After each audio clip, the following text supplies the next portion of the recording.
the photographer Lynn Saville, who specializes in photography of cities, and really the not just city and place, but actually the moment, the kind of time period between twilight and dawn. So her photography captures this really, I think, the most mysterious, the most unsettling, but quiet, also period of time, where she captures the moonlight and street lights and, empty streets, in terms of the spaces that where she goes and she photographs, transitional kind of moments in time, that time span where most places that we find ourselves in are empty, or devoid of people. There is kind of a quietness, the sort of a solitude and solitary aspect to the urban or the landscape itself. It's about light, it's about space, it's about the sort of I find that the works, I was looking at, various, the various iteration of her works, and they're all, they're kind of suspended, in this moment. There is sort of this mystery about all of the images. Lynn was born in North Carolina, and then works in New York City. Earned her BA from Duke University and then her MFA from Pratt Institute, and has been widely exhibited in the United States and abroad. Places like Photographers Gallery London, the Brooklyn Museum in New York, the Mint Museum in Charlotte, North Carolina, the Tucson Museum and the National Museum of Art, and at Duke University as well. Her work actually can be found in many public art collections, such as the National Portrait Gallery in London, and the Brooklyn Museum and Los Angeles County Museum and Museum of Fine Arts in Houston, amongst others. And actually, she's also had 4 monographs published of her work. So a very well-known photographer. And I love the statement, the quote, how she describes her work, that the work is about the boundary times between night and day. This, one of the artists I've worked with has done as also a series, and she calls it the bluing hour, this kind of light. I think what's amazing about so much of the work is the light that is captured during those moments in time. And so here's Mulberry Street, New York. And again, anything to do with New York right now is sort of like almost an emotional kind of a response that I think it brings to viewers. And it is this, the place where, and the time when there are no passerbys, there are no people, you only see the trees and you only see the architecture, but in the shadows at play, there's something incredibly meditative about the work, very quiet, very subtle, very soft. So I wanted, Lynn, to ask you, well, first of all, what time of the night or of the evening this was? What made you look at this particular, what made you choose this image? How did you come about taking a photograph and capturing this?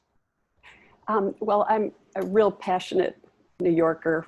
I first came to New York as a child. My parents were going by ship over to Europe, and I had, it was my first experience in the city, and I just fell completely in love with it. So as soon as I had the opportunity to move here, I did, and used going to Pratt Institute as my excuse for moving to New York. And even as an early photographer back then, I was drawn to places like, this is old St. Patrick's Cathedral in Tribeca. No, I guess it's Soho.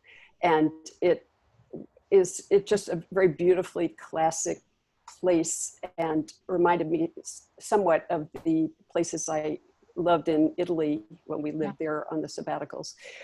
So I photographed this very similar position in black and white many years ago, and there was no one in the picture. It was a little bit darker at night. And so I walk around a lot and came back to this place and was really struck by I had switched to color, and the way it looked in color, you know, with the tree at that point in its resonance, it just really excited me. And then the fellow standing there, it felt very poignant because he seemed so sort of serene and still, but the wall itself, and he seemed to fit into the wall and fit comfortably into the position he took in the wall, and was just there.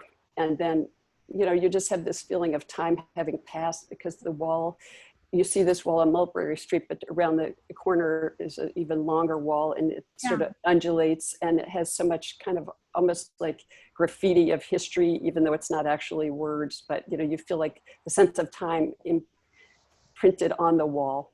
And also, I spent a bunch of time in Vermont in the summers and as a kid, and I really loved the town square. And to me, this place, because that's a wall that goes around a graveyard, and it's beautifully full of these trees, and at this time of night with the lights, the artificial light, so resonating with the sky, it just really struck me. To tell you the truth, I often kind of haunt a place. Like, I may go back many times, and I don't typically, I'm different from Gail's Halibans in that I don't direct it. I wouldn't mind directing, but I tend to find a person or a place more than to set it up. And this man was standing there, and luckily I was all ready to take the picture. But so it's a very Hopper moment for me. Like this scene is very Hopper, kind of, again, with a singular figure and just the light, the way it is. What time of the night was it? It was really kind of mid to late twilight. You know, the sun sets, and then maybe you have a half an hour to 45 minutes before it gets dark, and it was getting toward the darker. So it's difficult because I love this time, or the dawn, it's similar, and it's such a short time period. So a lot of times I have to go back or just wait. And I was just really happy that man was standing there. And as you mentioned in the introduction, I often have photographed places that had no people. Then over time, people, because of the tripod and the longer exposures, people might just not even know I'm taking a picture, and they might walk right through the picture, which at first I started to sort of curse under my breath, like, what, you just wrecked my picture. I would never say anything out loud, but then I realized that a lot of times they actually approve the picture, you know. And so I didn't have to just be there by myself in this kind of reverie. Yeah, the person was experiencing it too, almost as a surrogate, you know. And I find it very poignant with and without the people. Do you not sleep much at night?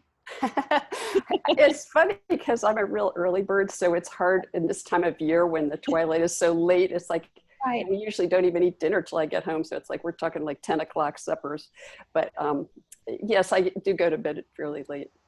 Right, for that too, to be. I mean, I think it's such a amazing opportunity. I mean, the way that you capture, usually people who photograph or who paint nighttime, it's because, it's an extension of their work, but this is really your focus. And I find the endless variations of how you see this time period is really an incredible. It's an opportunity to kind of dream. There is a bit of, again, mystery, and again, it brings all kinds of associations, but there's always, none of it is ever dangerous or in any way sort of it's something, too edgy. It's really much more dreamlike, much more, sometimes a bit surreal, some of your work, even here, there's a little bit of that, it just allows you to kind of think further what it is that you're seeing.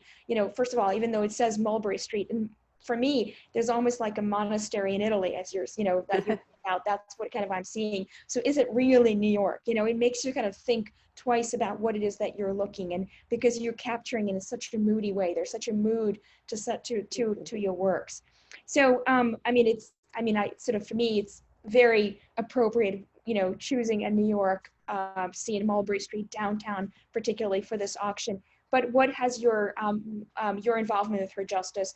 How long does it go? Why do you support it? Just what's your relationship with the organization?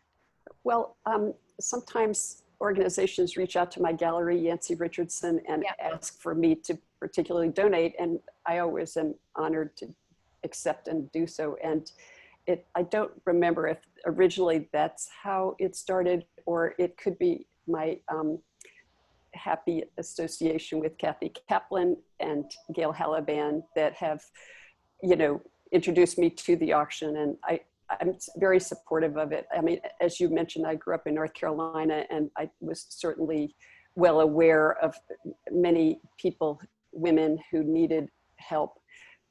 And so the fact that your association does that means a lot to me. And so I'm very happy to be able to donate in support. For that. Wonderful. Well, thank you.